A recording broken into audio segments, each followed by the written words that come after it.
The Glyndwr homepage was born out of necessity, really, because I didn't want to be broke. And I was just brainstorming and was thinking about what would be. The initial kind of thought was what would be a bold goal, you know. So I wrote down this: how could I become a millionaire, right? I think I wrote down how could I become a millionaire in 2 weeks, like I was being really silly.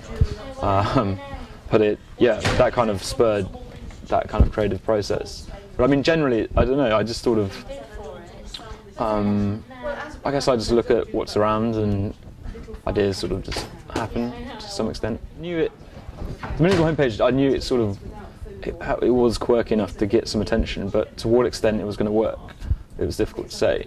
And the fact that it did work to like the full extent in a relatively short space of time was really a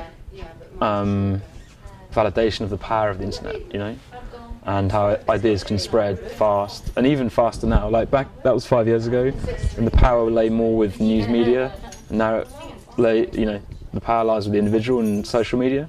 I mean, the news media is still powerful, but things spread even quicker. So do nothing for 2 minutes. The whole of the growth in the first couple of days was social media, driven by individuals liking the idea enough for it to spread.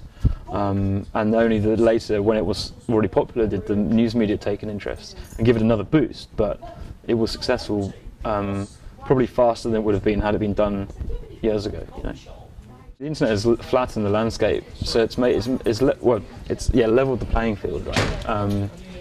So ideas that people like will spread really fast. And it obviously depends on the idea to what extent it spreads and how useful it is. You know, some ideas become actual useful utilities like Facebook. Some of them are short-lived, like the projects that I've done generally. But the opportunities, the barriers to launching things is even lower. You know, you can buy a computer, you can buy a few books on programming or design, and you can get something going pretty quickly. And if you can't do it, you can find people pretty easily who can help you. So the barrier to getting an idea out there is really, really low, and there's almost no excuse if you have an idea not to try something.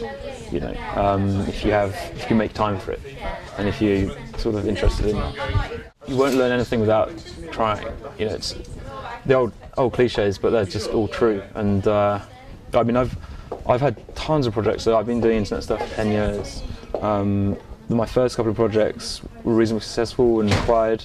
Then I had some projects didn't work out, then the Glyndwr homepage, and some more projects didn't work out. I had more failures than successes, but I like to define failure. I saw someone had sort of said failure is really feedback, and I like to define it in that way. You know, you get, you find out what works and what doesn't, and that's what you're doing. It's not about saying that I am a failure. People take things too personally, you know, like you failed, but you're not a failure. You're only a failure if you stop trying. So